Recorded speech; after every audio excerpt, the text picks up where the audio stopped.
Hello everyone. तो आज welcome to our channel. तो आज की इस वीडियो में हम पढ़ेंगे जो हमने थर्मोडायनेमिक्स पढ़ा है उसके इम्पॉर्टेंट क्वेश्चन जो आपके एग्जाम पॉइंट ऑफ व्यू से इम्पॉर्टेंट है, मतलब एग्जाम्स में आ सकते हैं।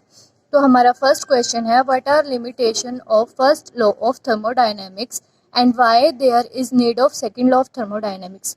मीन जो हमने फर्स्ट लॉ पढ़ा था उसकी लिमिटेशन क्या है और उन लिमिटेशन की वजह से ही हमें क्या पड़ती है, सेकंड लॉ की नीड पड़ती है। तो ये आपका फर्स्ट क्वेश्चन है। सेकंड क्वेश्चन क्या है आपका, what do you understand by term entropy. Means entropy क्या होती है आपकी and what is is physical significance, और उसका फिजिकल सिग्निफिकेंस क्या है, ये भी हम अपनी वीडियो में कवर करवा चुके हैं आपको। क्वेश्चन नंबर थर्ड है आपका, explain the entropy changes for reversible and irreversible process. मतलब जो रिवर्सिबल प्रोसेस होती है और इरिवर्सिबल प्रोसेस होती है उसमें एंट्रोपी है आपकी वो कैसे चेंज होती है, आपको वो एक्सप्लेन करना है। ये टॉपिक भी हमारा वीडियो से आपका कवर हो जाएगा। आपका नेक्स्ट क्वेश्चन है, comment on entropy change of the universe. Means universe की एंट्रोपी है वो कैसे चेंज हो रही है उसके ऊपर हमने कमेंट करना है। और ये हम जानते हैं कि यूनिवर्स की एंट्रोपी है वो हमेशा इंक्रीज करना पसंद करती है, और ये हम ड्राइव भी कर चुके हैं अपनी वीडियो में। नेक्स्ट है आपका question number 5, what is Clausius inequality. ये भी हम ड्राइव कर चुके हैं, इसमें आपको ड्राइव करना है और एक्सप्लेन करना है कि क्लोजियस इनइक्वालिटी है आपकी वो क्या है। फिर नेक्स्ट क्वेश्चन है आपका, state and explain Carnot theorem. इसमें आपको कार्नोट थ्योरम को एक्सप्लेन करना है। उसके बाद आपका नेक्स्ट इंपॉर्टेंट क्वेश्चन है, show that efficiency of a reversible heat engine working between two temperatures T1 and T2 है इज गिवन बाय। यानी आपको जो इफिशिएंसी की डेरिवेशन हमने की थी कार्नोट साइकिल से वो यहाँ ड्राइव करके दिखाना है कि रिवर्सिबल हीट इंजन के लिए आपकी इफिशिएंसी है वो इसके इक्वल होती है। नेक्स्ट क्वेश्चन आता है आपका, कमेंट करना है why efficiency of heat engine है वो नेवर इक्वल टू 1। यानी कभी भी हीट इंजन चाहे वो रिवर्सिबल हो या इरिवर्सिबल उसकी इफिशिएंसी है वो कभी भी 1 के इक्वल नहीं आती। ऐसा क्यों होता है, क्योंकि हमने बताया था कि इफिशिएंसी 1 कब आएगी, इसी फॉर्मूले से देखो। यहाँ हम ऐसे लिख सकते हैं T2/T1 माइनस T1/T2। मीन्स ये क्या आएगी, 1 माइनस T1/T2। और आपकी इफिशिएंसी 0 कब होगी, जब ये टर्म 0 हो। और ऐसा पॉसिबल नहीं है कि सिंक का टेम्परेचर आपका 0 हो सके। तो ये इसका रीज़न है कि आपकी इफिशिएंसी है कभी भी 1 के इक्वल नहीं आ सकती। नेक्स्ट आपका क्वेश्चन है कि ये हो गया आपका, उससे अगर नेक्स्ट आपका क्वेश्चन है, why efficiency of reversible engine is always greater than efficiency of irreversible engine.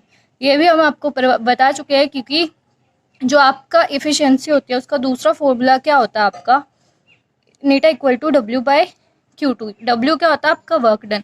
और जो रिवर्सिबल प्रोसेस होती है उसका वर्क क्या होता है आपका, W रिवर्सिबल, वो ग्रेटर होता है इरिवर्सिबल प्रोसेस के वर्क डन से। यही रीज़न होता है कि आपकी जो एफिशिएंसी होती है रिवर्सिबल हीट इंजन की वो हमेशा ग्रेटर होती है इरिवर्सिबल हीट इंजन से। नेक्स्ट आपका क्वेश्चन है कि drive the expression for entropy as a function of temperature and volume for ideal gas. इसको टेम्परेचर और प्रेशर के बीच में भी पूछ सकते हैं, तो आपको ये डेरिवेशन हम करवा चुके हैं। नेक्स्ट क्वेश्चन है आपका कि एक्सप्लेन करना है why entropy is a state function. जो हमने ये कार्नोट साइकिल बना के किया था, छोटे छोटे कार्नोट साइकिल, वो आपको यहाँ पे बताना है कि ये ऐसा होता क्यों है।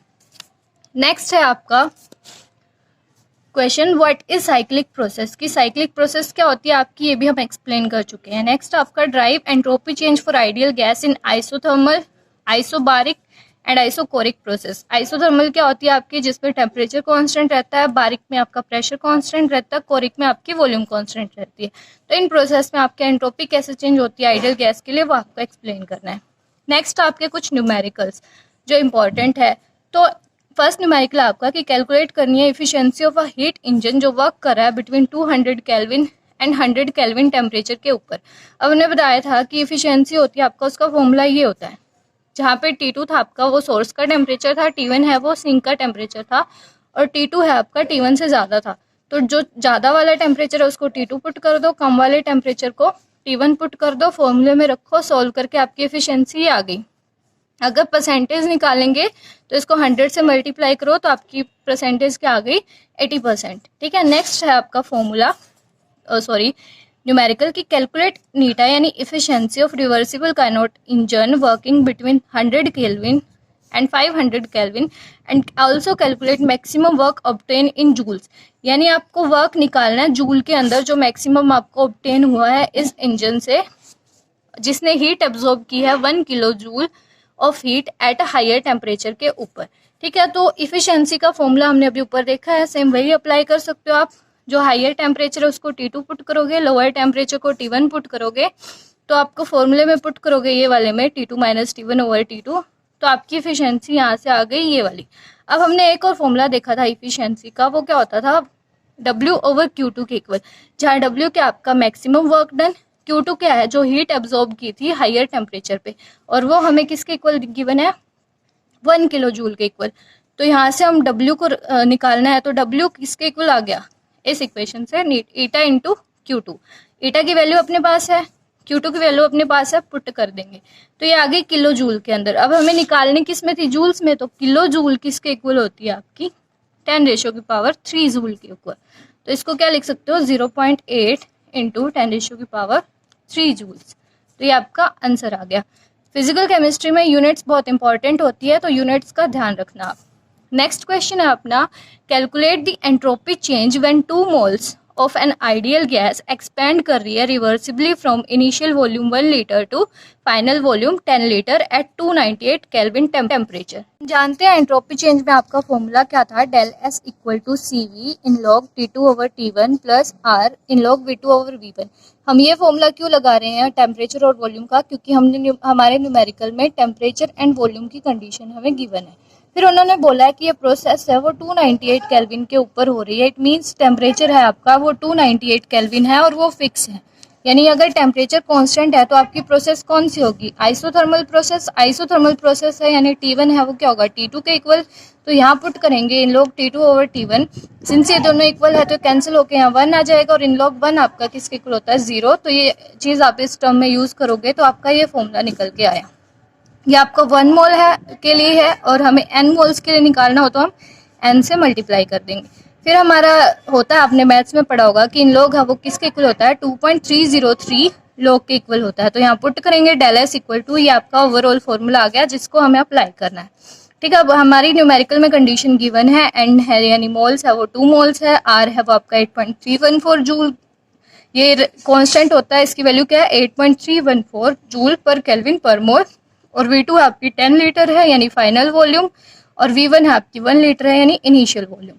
तो यहाँ फॉर्मूले में पुट करेंगे, हम पुट करके सॉल्व करके निकालेंगे, तो जो ये लोग 10 होता है वो किसके इक्वल होता है 1, तो यहाँ पुट किया तो आपका आंसर आ गया ये सॉल्व करने के बाद। तो देखो फिजिकल में न्यूमेरिकल्स का हमें ध्यान रखना है, तो न्यूमेरिकल्स का भी ध्यान रखना, और न्यूमेरिकल्स में हमें यूनिट का ध्यान रखना है। तो इधर देखो ये कांस्टेंट था तो इसकी कोई यूनिट नहीं थी, ये नंबर ऑफ मोल्स थे तो ये इसकी यूनिट क्या थी, मोल्स। ठीक है, गैस कांस्टेंट की यूनिट क्या थी आपकी, जूल पर केल्विन पर मोल, तो हमने पुट कर दी। यहाँ लीटर थी वॉल्यूम की यूनिट, तो आपस में कैंसिल हो गई, तो जो यूनिट कैंसिल होती है उनको कैंसिल करो, जो लास्ट में यूनिट बच जाएगी वही आपकी क्या होती है, आंसर में आती है। या फिर आपको जिस यूनिट में आंसर पूछा गया होता है आपको क्वेश्चन की यूनिट्स उसी में कन्वर्ट करनी पड़ती है।